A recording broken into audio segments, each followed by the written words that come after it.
Hello, welcome to Journalism and Media, an Inside Scoop.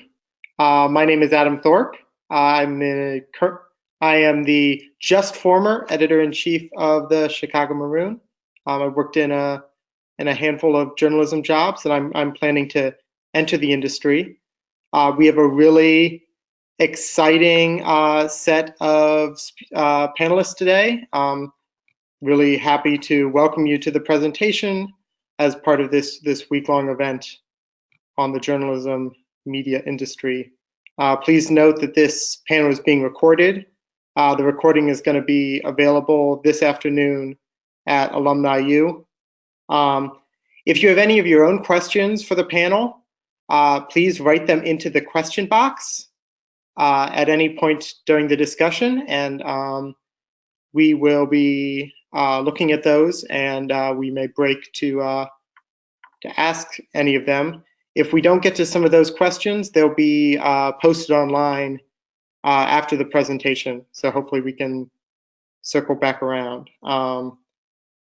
We're trying to end by 12:55, by 10:55, out of recognition for everybody's time. That's Central Time. And I'd like to introduce today's panel. Joy Crane graduated in 2015. She's a reporter for New York Magazine. Daniel Nassaw graduated from the college in 1968. He's won a Pulitzer Prize win. Oh, I'm sorry, I'm reading too faithfully from this. Daniel Hertzberg graduated in 1968, won a Pulitzer Prize for explanatory reporting for his work for the Wall Street Journal. And Daniel Nassaw, who graduated in 2002, is the Washington Bureau Editor for the Wall Street Journal. I'm going to get started with questions. Hopefully we can make the best of the time we have. I was going to start with Joy. I find you also the editor-in-chief of the Maroon a couple of years ago. I find myself in what I imagine is a similar situation to where you were a few years ago. Things seem to have worked out for you. Could you talk about your experience finding your place in the field? Absolutely. Thank you again for having me on this panel. It's great to talk with you guys and everyone who's remote. So I graduated in 2015, and I'd done a lot of journalism, both in university, as you spoke to, and prior to university, and a string of internships as well. Adam, as I'm sure you can attest to, the Maroon is exhausting. So I actually, for the first time in my short life, took a break from journalism when I graduated, and I didn't begin applying for jobs straight away, which, given everything that you'll be told about how competitive it is and just difficult to get your first entry-level job in journalism, isn't exactly advice I can impart to you all. With that said, after about sort of 6 months of essentially fiction writing and traveling, I started to look into jobs, and that process began with questions that only I could answer, namely, do I want to be working for a wire? Do I want to be working in the United States? And do I want to be working, how little, and do I want to be working, will I allow myself to work in a city? And what changed, it was the mix of the opportunities that were out there and the timing, because there's a lot of pressure after you graduate to get a job sooner rather than later, especially if you're graduating with student debt. And long story short, I'm not sure I'd heard of what a fact checker was, which is embarrassing in its own right. But an alum from Chicago actually told me about this opportunity at New York Magazine fact checking. And I actually began freelancing there before, after several successful months of freelancing and working with feature writers, I was offered a full-time job. Fact-checking is, I can only speak to that role because it's the role I've had and has evolved into a full-time reporter position. But I would encourage recent graduates to look into it, whether it be on a freelance basis or as a full-time position. As I said, I'd done quite a bit of journalism, and it's astonishing how little I knew about how it actually works. And the benefits of fact-checking is if you have good, strong reporting skills, good, strong investigative skills, you get to work with some of the most formidable writers of our time at a very young age, and you do all the reporting on a story. So that was my process, but I think the key takeaway would be the questions that you ask yourself when you're graduating. You know, in addition to the location and the type of media that you want to work in, also, do I want to be working in journalism right now? Because you might not want to be.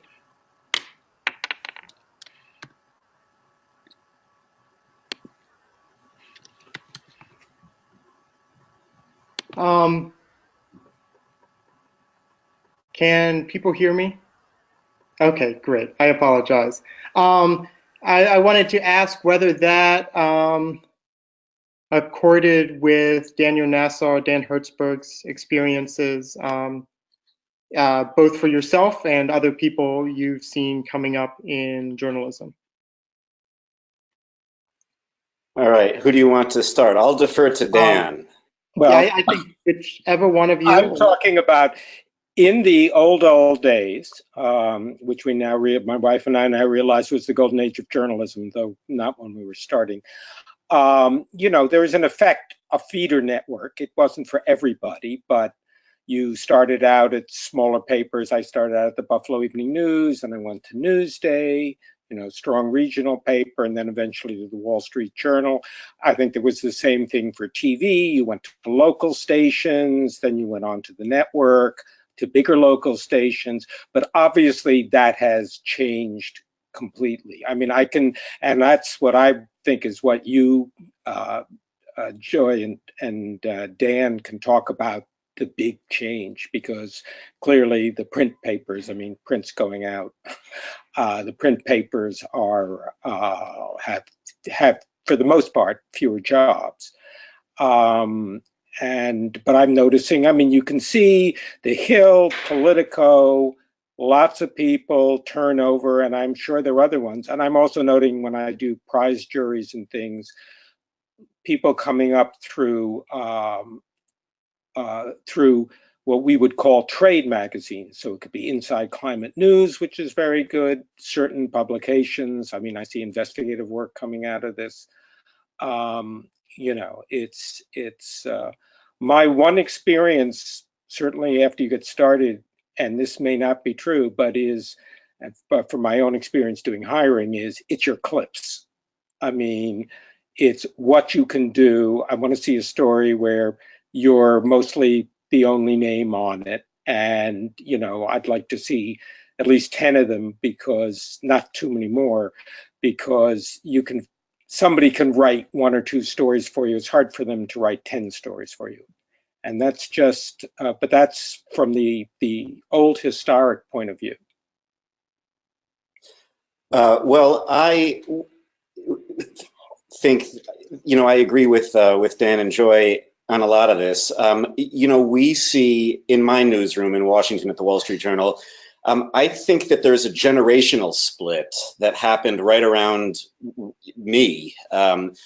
The old pipeline of the local papers to the regional papers to the big national ones, I fear that's getting, you know, that's getting blocked now, because there just aren't the jobs in, you know, the Tallahassee Democrat or the, you know, the Cleveland paper. So I think that, you know, for newspaper people in the, you know, mid to late 30s like myself, I think we were the last generation to come up that route. And now for the younger reporters, We see a lot of people coming out of Politico, out of Bloomberg, out of trades also, because you learn a beat at a trade, and you, especially at the Wall Street Journal, we want people that have specialized subject matter expertise. But I would be cautious now of advising a 22-year-old, go to a small paper in a rural area, because, I would worry that your job is not secure, or less secure than it ever was. And then, maybe there's not going to be the job in the big Midwestern city that there used to be, because the newsrooms have just shrunk.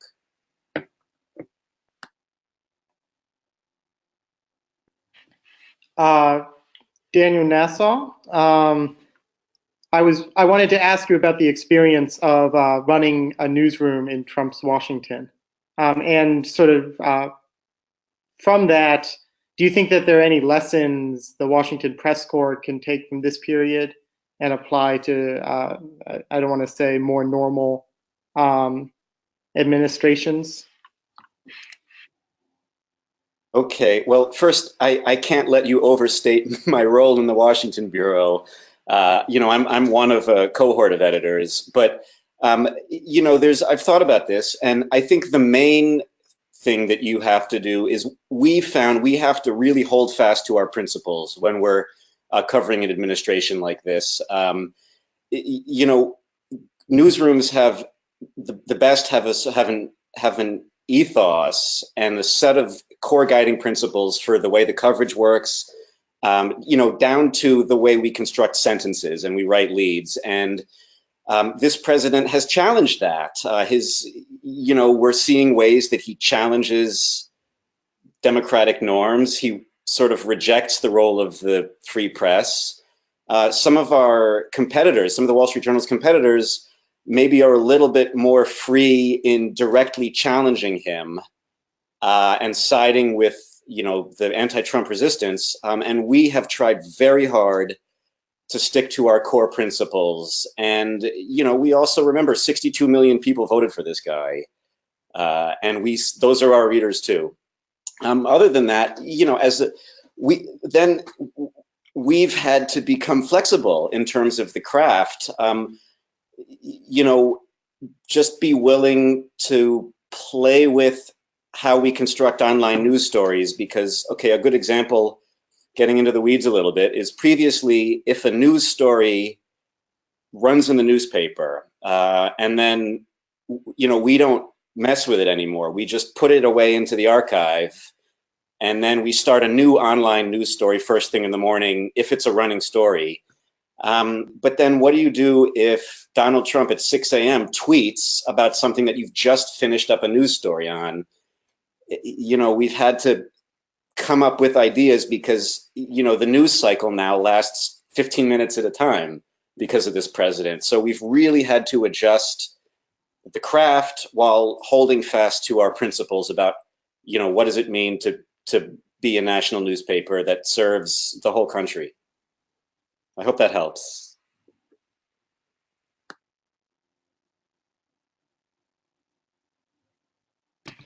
My next question was for Dan Hertzberg. You won your Pulitzer Prize for a sort of autopsy of the Black Monday stock market crash. That sort of analysis of the dysfunction in financial markets often seems to only seems to become more important. Do you think there's a way for journalists to get in front of these things and start writing warnings, sort of cautionary stories instead of eulogies after the fact, if you think that's a fair description? Well, ours wasn't an autopsy so much as it was the story Jim Stewart and I did, as finding out all the stuff that people didn't know that had happened, and that the worst day wasn't the crash, it was the day after, the morning after the crash, when the financial system almost shut down, and then why it didn't. But I think the simplest answer is, which is always true in the sense of follow the money, look where Wall Street, broadly defined, banks, hedge funds are making money. And some of the stuff is esoteric. Look for always leverage. Wall Street is built on leverage. That's part of what we wrote in our story about and what happens when they can't borrow. And what's harder now is it's not only direct, you're tracing margin loans or something else. They're derivatives which can leverage you in ways that are hard to understand. So you're always looking for who's been using the cheap money to make money. And we've had 10 years of cheap money. So as rates begin to go up, it'll be interesting to see. And the other thing is you got to be sourced.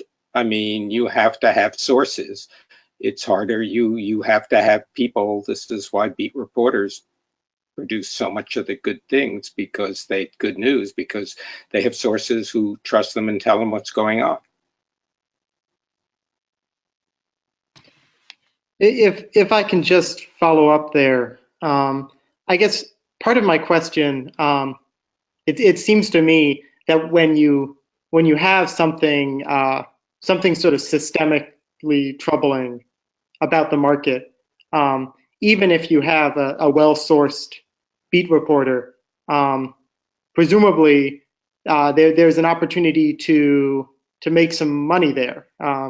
If somebody inside the system sees the problem before anybody else does, and I guess that it seems to me that might make it tricky to sort of get people speaking honestly and transparently about an issue where they maybe have some arbitrage involved. Well, you look for people who are on the other side of that. There are lots of rumors and people talking about what other people are doing. And I mean, this is always, you get a little information and you leverage. You go to other sources. This is why it's important. You don't get information if you don't know anything. You get information if you know something. You go to somebody, then you use what they tell you to go to somebody else. Then you go back to that, and you leverage it up. I mean, it's always hard. But the other thing in markets is, there are things being traded. A lot of this stuff you can't see, but there are things being traded, their volume, and if you talk to people, you can find out about some of that. And again, on the housing, there were people predicting a mortgage crisis. There were stories written predicting a mortgage crisis by Bloomberg and other people. And, but basically nobody listened. But we can't do more than write about it. I mean, that's all we can do.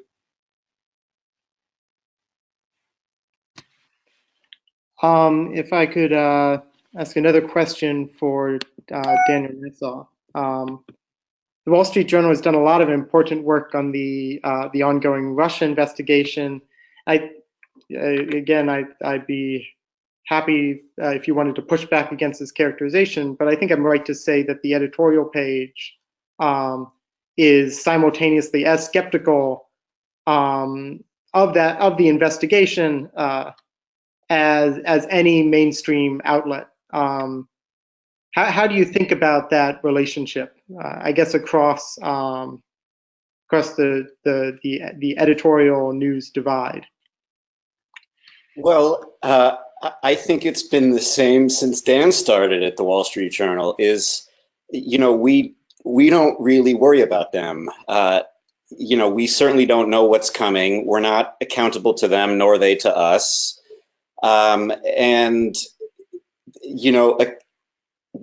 What we have to do is explain very carefully, often to sources who don't already know this, that we're separate. We're a separate operation from them. We don't worry too much about them at all. I mean, I think it's that simple. They're on a different floor in the New York City headquarters, and we don't have much to do with them at all. Dan, your thoughts? Well, I'll be careful here. I mean, the old phrase was two newspapers for the price of one. I think I was once attacked on the editorial page, not by name, but because of some story we're writing, which was that. I mean, there is more evidence that, which I think Dan alluded to and has been written about. Not that that's coming from the editorial page, because it's not the editorial page, but there's been some more pressure on the Trump coverage at the Journal. I think that's well known, and I know people who tell me that. But still, the Journal's done very good stuff, especially on the Stormy Daniels, our favorite story at the moment. Did some groundbreaking work there.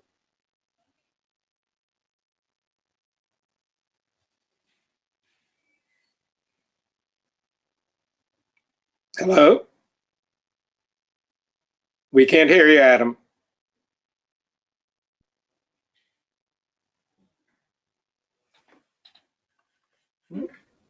Adam, I think your computer is still Adam, you're muted. How about now? Now you're better. Okay, great.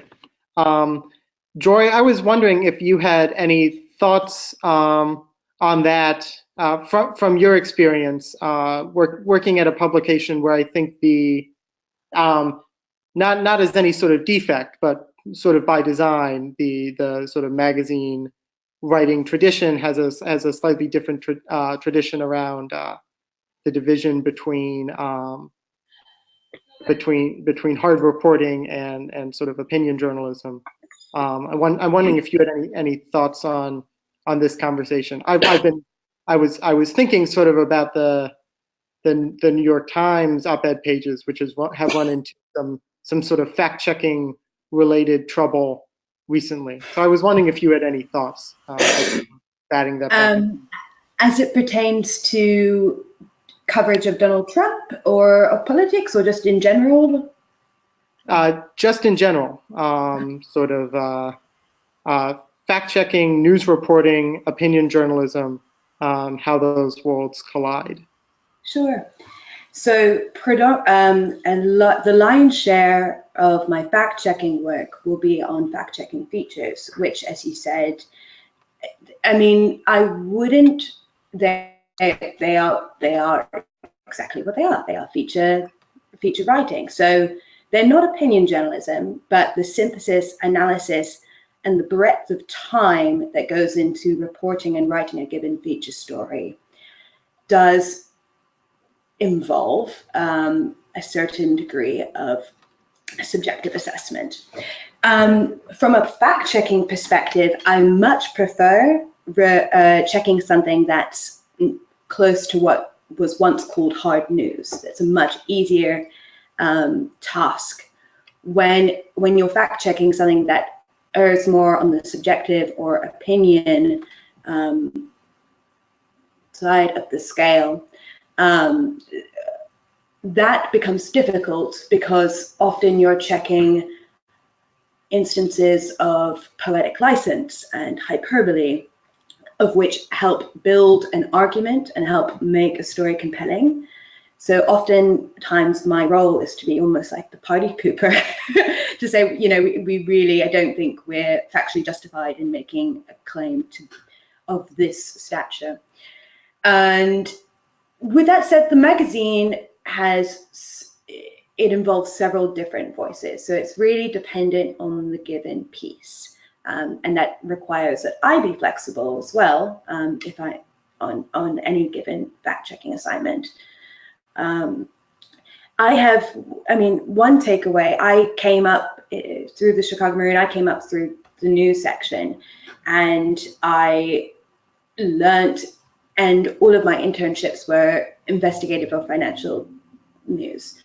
So my education was hands-on, both as editor and making editorial judgments, and also through this job at New York Magazine, as to the value of including just the value and the weight of opinion journalism. And that's something I'm learning as I go. And I think previously I might have dismissed it more so when I was younger. So this can go out to whoever wants to grab it, and hopefully we can bounce around a little bit.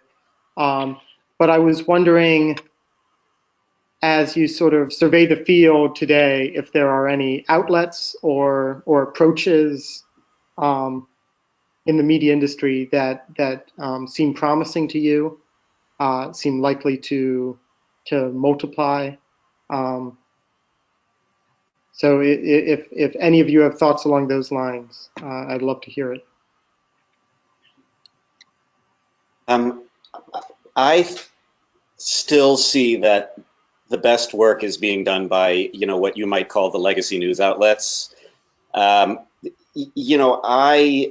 don't have a lot of use for a lot of the online only publications that are maybe geared toward, a younger audience. They just, you can churn and churn and churn and have hot takes, but really what news is about is what we do at the Wall Street Journal and what New York Magazine does is we get out there and report and then let somebody else, talk about it and have an opinion.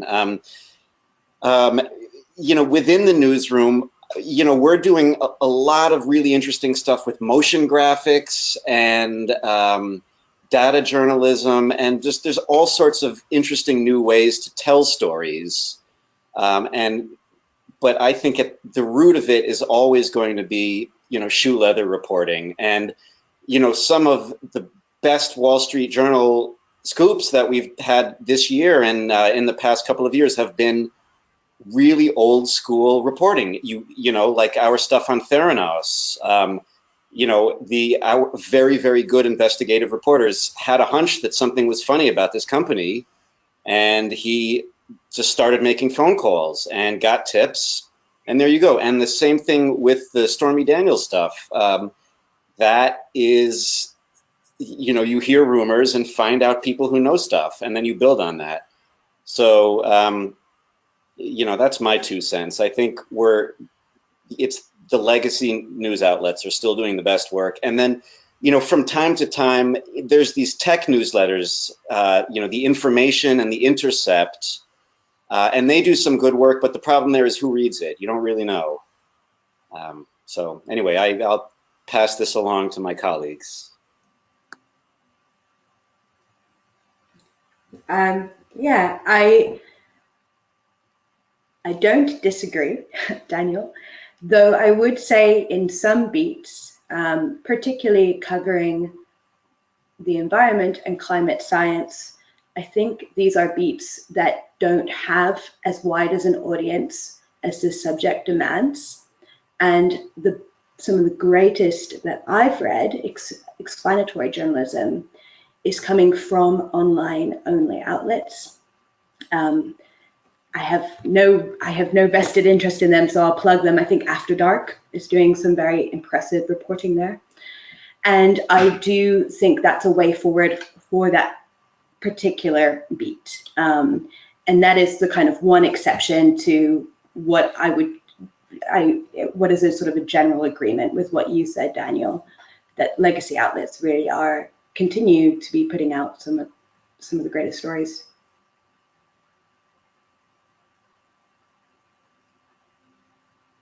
The one thing I would say, again, print is going away. Most of the people who read print now have hair my color or no hair. But it's going away, but you can see the growth in paid digital circulation at the Times, at the Journal, at the Post, and for the reasons, we were talking about. You break news, and there are people who will pay for that. And there's always been a division between sort of free news, which people used to get on TV when there was, just general broadcast TV, and people who pay for their news. And that's going on. The real question is, what is the business model for the legacy news organizations, the big ones? And then there's a model for the big guys, like the Post and the Journal and the Times, and then what is the legacy for smaller publications where and that's a real serious question. But they're always going to be there. They're going to do good news. It's just how many people will they employ? Can I add to what Dan just said? So I'm here in Tallahassee, Florida, and the Tallahassee Democrat, has a long history as a very strong newspaper. And my first boss in the business, Dan's former colleague Steve Adler, he worked at the Tallahassee Democrat. And I bought a copy at the supermarket, and it had in the A section, 3 staff stories, and in the B section, 1 or 2. And there was a lot of free content, like something written by the Florida State University Communications Department, and a lot of guest columnists. And there wasn't a lot of news in there. And it's very sad. And America loses for this. And I hope somebody can figure out a business model for these local papers. I mean, that moves us in, I think, towards my next question, which was going when you talk about where journalists are coming up right now through Politico and The Hill, and I think it's fair to say it's coastal web first outlets. I guess my version of the Tallahassee Democrat, my nomination would be the Post-Dispatch, which I think still I'm from St. Louis. I think the Post-Dispatch still does good work, but it's in terms of resources, it's not what it once was. I'm doing some work on my thesis on the sort of St. Louis newspaper scene in the first half of the 20th century, and it was sort of cutting edge technology then. It was a cutthroat business, very aggressive, and it delivered a lot for readers for that reason. So I was going to ask if any of you saw a way for what I think is an undeniable energy among both legacy and newer outlets covering national issues and national politics, whether you thought there was a way for that to migrate down into smaller markets, and by smaller markets, I think I mean markets as small as Los Angeles and Chicago, which is to say not really small markets at all. Do any of you have hopeful, less hopeful thoughts along those lines? Well, I just say one thing. My wife teaches at the Columbia Journalism School, and her students are getting jobs. I mean, they're not where they used to be, but there are a lot of websites. There are a lot of there are a lot of publications. I'm not sure how much editing you get, but there are lots of them. And so there are jobs out there. I was also struck editing, doing a panel, doing a prize award panel for the category was small investigation. So it's publications under 50 employees. And you're seeing more and more, this is coming out of local real estate, real local real estate publications, The Real Deal, something like that, local business journals, things like that. So there are things getting done there by people maybe who wouldn't have done that in the past. If we as an industry at the national level, so the Journal, the Post, the Times, the Guardian seems to be making a little bit of revenue from its voluntary contributions. So, I wouldn't say we've solved it, but I feel like we've at least stabilized the business model for now, with some combination of the steadily declining print advertising revenue and the growing online subscription and advertising revenue. If that business model, maybe that can translate down to the local papers. I don't see why not. Why can't the Tallahassee Democrat or the St. Louis Post-Dispatch, convince community leaders and, yuppies and whomever to, pay $20 a month to get the paper online? So I'm going to offer something that's entirely impractical, but it was advice given to me by a managing editor of a publication who'd spent most of their life not having to think about the business aspect of the business. If you're an entry-level reporter, just go where the stories are, and don't worry so much about whether this paper will or will not fold in a couple of years. You have plenty of time to worry about that, but maybe not right from the outset. I think it's very good advice. And, you know, I think that it's a fact of life in our business that you might get laid off at some point in your career. You know, I lost a job because the Guardian basically folded its Washington newsroom for a little while, and I picked up pretty quickly at the BBC. So it happens, and you know, you see people who lose jobs serially, and they stick with it. So, but it's a lot of fun. Adam, I hate to sound like a bummer, so. No, I think and that model, the fact that you're not going to stay at a publication forever, you know, that's true all over the economy. I mean, I have two sons who are not in the, you know, not in the journalism business, and that's just the way it is, and that's what it's going to be like. So it really isn't different in that way from other, you know, from what else is going on. You're going to move around. I should say personally, I feel fine. I think things are going to work out for me. I think things are going to work out for my peers generally. That I'm a little more worried about sort of the civic health of some of these small and not so small towns when you don't have sort of established investigative outlets or outlets that are able to sustain investigative reporting, able potentially to get sued, and if Chicago becomes a one newspaper town, for instance, which it looks like isn't threatening in the same way, that would be worrying for Chicago, even if it weren't worrying for me.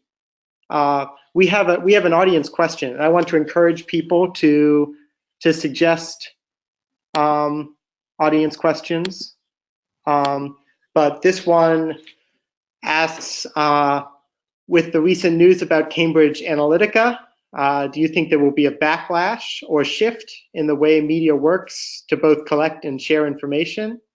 Do you think it will further undermine legit news, particularly as so many news outlets rely on advertising revenue? How might this affect the industry? How does it affect reputable news outlets? I don't think it affects it at all. I mean, this was data that was this is Facebook's problem. It was used by somebody in a way supposedly wasn't supposed to be in a political campaign. I mean, it doesn't have a lot to do that I see with media. I mean, clearly there's a very big question from Facebook and Google and Amazon about their clients' data and what's done with it. And whether people should have any control over what's done with their data. And the Europeans are much more, you could say, ahead of the US in that. So far, we haven't done anything in the US. Anybody? I think the larger question for news outlets is the fact that Facebook uses our content and doesn't pay us for it. That's the larger question. If they screw up and don't protect their data, that's their problem, like Dan just said, and their stock suffered for it. That it was down 7% yesterday. But the fact is they use our content that Dow Jones pays me to produce, and we don't get paid for it.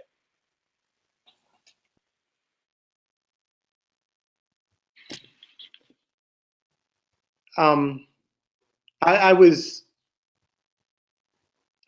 to suggest maybe a slightly more philosophical question, and we can see how it lands. Something that that's concerned me a lot as a person who a fairly sort of unreconstructed new a believer in sort of the value of news journalism. There's a line of research around the around people's willingness to be convinced of arguments. An interesting study in particular is about sort of climate change, which is something that's come up a few times here. Which is, if you sit down a group of people who feel, a divided group of people on the subject of climate change, lay out as a conventional news article might the reality of the situation, or the consensus, or what climate scientists would say, the result is not sort of convincing them or bringing them around. People retreat back into their camps. So a person who doubts the existence of global warming will come out of that conversation more convinced that global warming is not doesn't exist, for having heard the arguments against it. I'm wondering if you've encountered any of that work, and if you think that there's anything for journalists to do about it, or whether we sort of need to keep rowing against the current, keep assuming that that accurate, impartial reporting has to eventually make a difference. Well, I can take a stab at this. I think we have to just keep doing what we're doing. Like I said I think when we got started, it is critical for us at the Wall Street Journal to stick to our guns and hold fast to our principles, and be a neutral arbiter, and that is the way that we're going to build credibility. And you see, survey after survey shows the Wall Street Journal is most trusted on the right and the left in this country, and a lot of that has to do with, I think, our reputation as a neutral arbiter, and we're not taking sides against the president. So as far as convincing people, that's not really our job. I think we just, we tell the story and let them decide. And so, as to the climate change question, that's not really the Wall Street Journal's wheelhouse in terms of our coverage, but, do the story and show how it's affecting, swampland and farmland and property values and insurance rates. And that's the best we can do, I think. I'll defer. So I can't speak to the propensity of a given story to change the mind or to persuade a reader that, climate science is a science to be taken seriously. But I can speak to working with how narrative journalism can compel readers who are already, sort of convinced by the evidence of climate science, and can compel them to feel it a little bit more immediately. And I think, to Daniel's point, I don't think that's the role of traditional news reporting. I think that's a sweet spot and a capability of feature journalism. But to the thrust of your question, can it change minds? I don't have an answer, but it can at least compel action and sort of inspire an immediacy. And I think that's a powerful tool in our toolbox.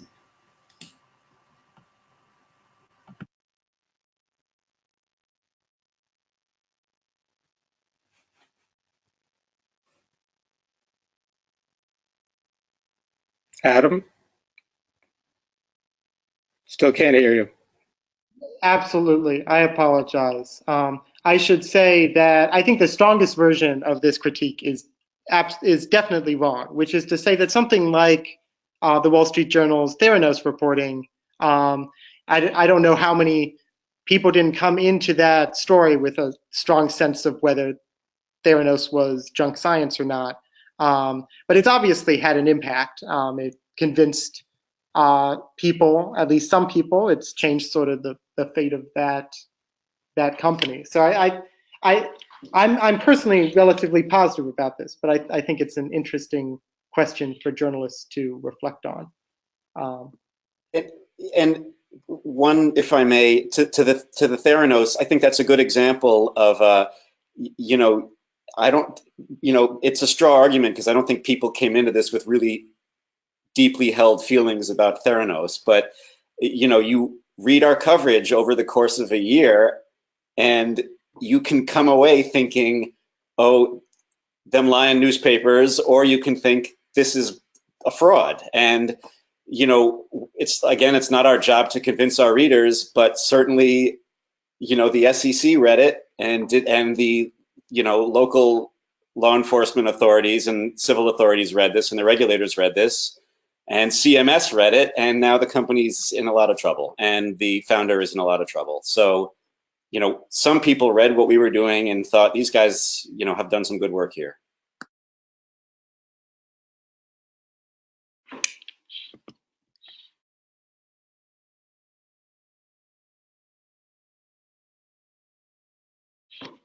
All right, Joy, you moved from a campus news outlet to working for New York Magazine, which has been fairly influential in defining the national narrative around higher education, especially on, I think, sort of political correctness, free speech issues. I'm wondering if being on, I don't know how much you've worked on that in terms of New York Magazine, but I'm wondering if being on either side of that question has changed your thinking at all.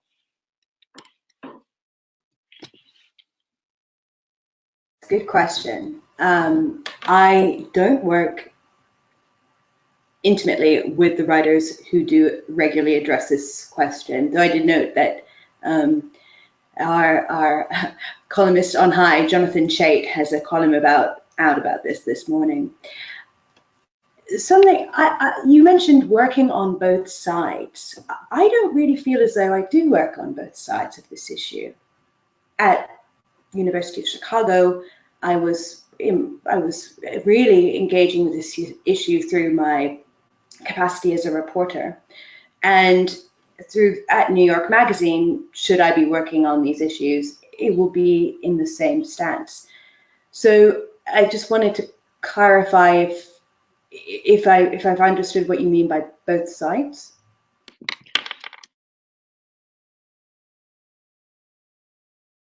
I'm sorry. I think that may have been imprecise. My thought would be that when I read even straight reporting in national outlets, I get, in comparison to sort of reporting we've done at the Maroon, there's a sort of different tenor around the importance and sort of scale of the free speech issue. I don't.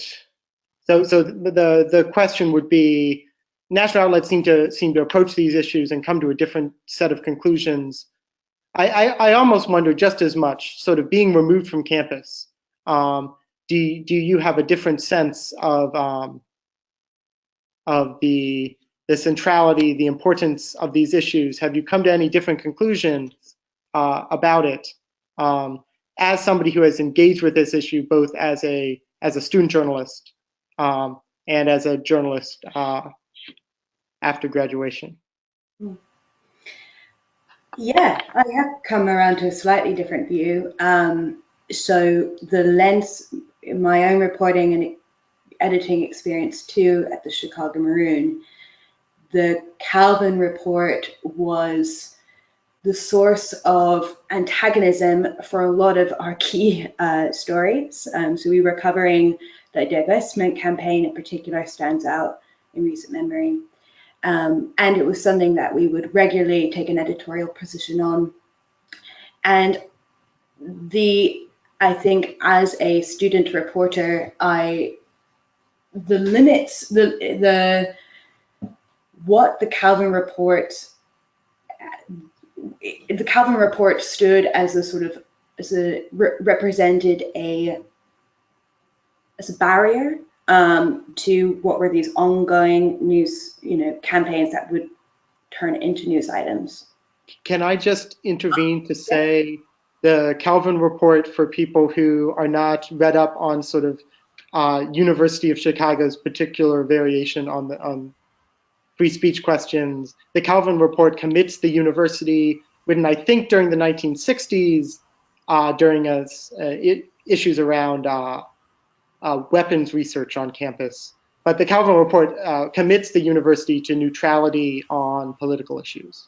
So it comes up when they request the university to, when somebody asks for the university to divest from something, or ask for sort of speech restrictions. For Richard Spencer not to speak on campus, I imagine that was,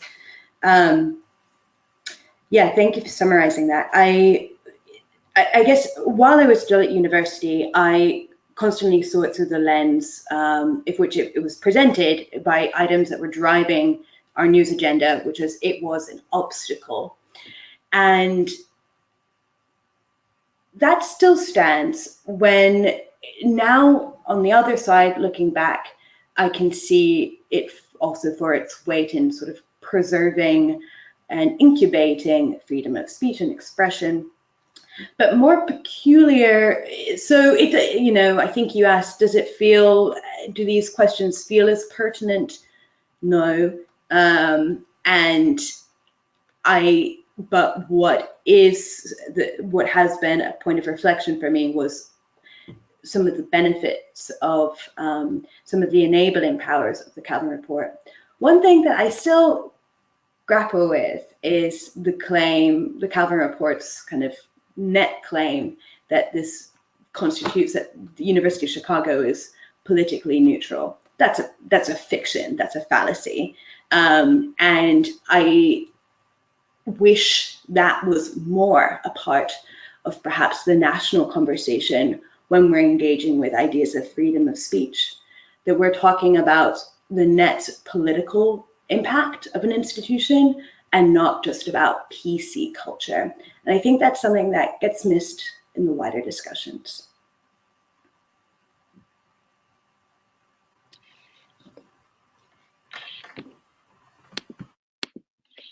I have one more audience question I thought I'd throw out there. It may be that just one person can pick it up. So if you want to throw some elbows to get at it, feel free. And the questioner asks, what are the most important skills to develop to be successful in the industry? I'm happy to defer to Dan Hertzberg on this, because I want to hear what he has to say. You have to be inquisitive. You have to find stuff out, especially stuff people don't want you to find. You have to work hard at it. I mean, I cannot emphasize that. You're not going to do it working a 35-hour week.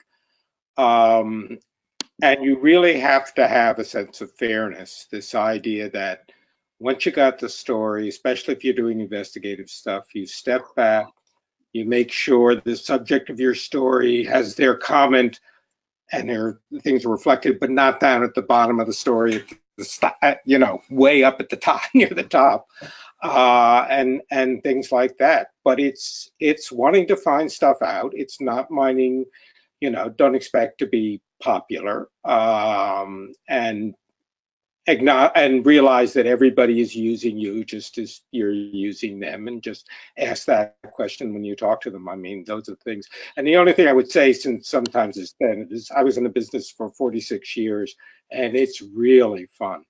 I mean, I had a great time.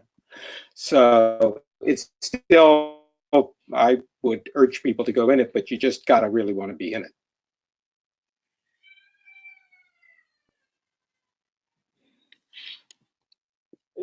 do you want time for my input? Absolutely. Oh, great.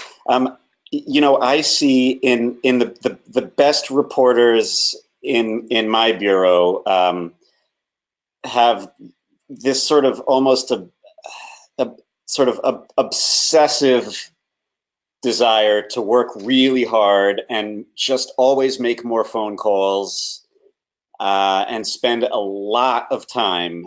There are no off hours, at least, you know, among the reporters and even the editors in my bureau. You know, the reporters are always talking to people on the phone at night, on the weekends, even if it's, you know, you make a call to talk about, you know, the Yankees, but then you also say, well, what have you heard about this story that we talked about the other day? You know, what are people saying? You know, and what Dan said, don't go into this expecting you're going to get a lot of free evenings and weekends, but it is a lot of fun. You know, the fun of sitting behind a desk as a bureau editor is a different kind of fun. It's sort of an intellectual and managerial fun, but that's still a lot of fun too. So.